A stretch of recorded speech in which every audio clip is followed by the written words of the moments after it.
Part 3, guys. Now we're going to solve compound inequalities. And with compound inequalities, you're going to mark two numbers on the number line, and you might shade once to the left and once to the right, or you might shade once in between.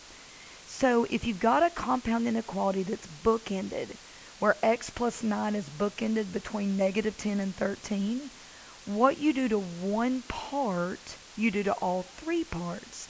So I need to subtract 9 from the middle. So also subtract 9 from the left and right parts of the chain. So -10 and -9 add up to -19. Less than or equal to comes down. X comes down. Plus and minus 9 cancel each other. The less than sign comes down. And 13 minus 9 is 4. Now what I want you to remember is, don't overthink it. This does mean that x is greater than or equal to -19 and x is less than 4.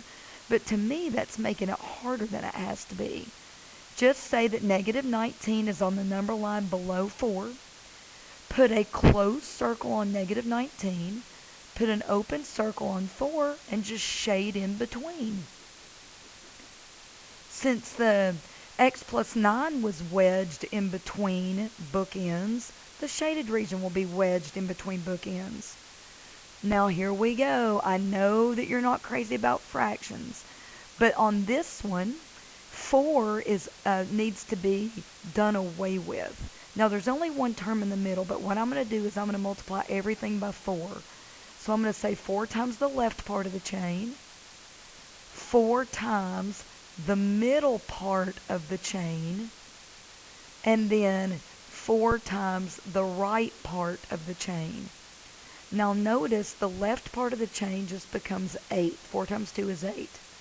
Now in the middle, this is where people mess up. In the middle, the 4's cancel, and all you're left with is 3x minus 1. Isn't that nice that that's pretty easy to deal with? And then on the right, 4 times 8 is 32. Now what you need to do is add 1 to all three parts of the chain, because that will leave you 3x. So 8 plus 1 is 9. The less than comes down. 3x is still in the middle. The 1 and -1 cancel. 32 plus 1 is 33. Now divide all three parts by 3. Now you're not dividing by a negative, so there's no need to flip-flop the inequalities. So when I do that, I'm going to say 9 divided by 3 is 3. The 3x divided by 3 is just 1x. 33 divided by 3 is 11. And again, since I have x between 3 and 11, then on the number line, I need to have my shade between 3 and 11. Since it's 3 is less than x, 3 is open circle, and x is less than or equal to 11, 11's closed circle, and I shade between.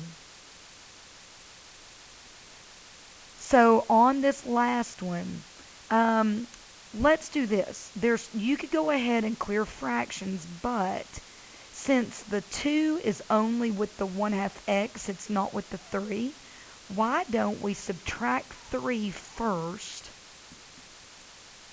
So look, -23 minus 3 is -26. 3 minus 3 cancels. So now I just have -1/2 x in the middle. And then the -7 minus 3 adds up to -10. Now I do not like that fraction, so let me multiply everything by 2. So I'm going to say 2 times -26, 2 times -1/2 x, and 2 times the -10. So 2 times a -26 is -52. And then look, on the fraction piece, the 2's cancel. So you've got -1x or -x. Now you can do some of what I'm doing in one step rather than two, but I'm going to take it slow because I know fractions make you anxious. So now look, I've got negative x, but I want positive x. So divide by a negative 1. When you do that, you'll have 52 is greater than or equal to positive x is greater than or equal to 20. What? Why did I make it greater than or equal to? Because I divided by a negative, my inequalities needed to flip-flop. Now, it's fine the way it's written, but I normally like the inequalities to go with the little number and then x and then the big number. So I can say the little number is less than x is less than the big number, or maybe it's less than or equal to. What I've got right here is the big number on the left. So all you have to do is rearrange it, and you can say put 20 on the left, 52 on the right, x in between. So I'm going to say 20 is less than or equal to x, and then x is less than or equal to 52. If that makes you feel more comfortable, it's totally fine to do that. One way or another, when you go to the number line, 20 has to be on the number line to the left of 52. So close circle, and then you know that since x is between them, you need to shade between the bookends. Now, the last type of compound inequality has an or in it, the ones that we're going to do in this section. So with ors, they're usually the ones where you don't shade between, you shade in a left portion and a right portion where the middle portion of your graph is unshaded. So look, I just work it as two separate problems. Let me back up and say, let's do negative 11, or minus 11. So 2x, the 11's cancel. 5 minus 11's negative 6. So notice I'm working it as if it's two separate inequalities. But when I graph, I'm going to put it all on the same number line. So are you okay there? I didn't need to flip-flop the inequality because I divided by positive 2, not negative 2. Now on the right-hand side, I'm going to add 10 to both sides. So 3/4 x is greater than 12. I don't like that 4 on the bottom, so I'm going to say 4 times the 3/4 x is greater than 4 times the 12. Notice over here the 4 cancels top to bottom, so I just have 3x is greater than 4 times 12, which is 48. Divide by 3. I'm dividing by a positive, so I don't need to flip-flop. 48 divided by 3 is 16, which you can check on your calculator.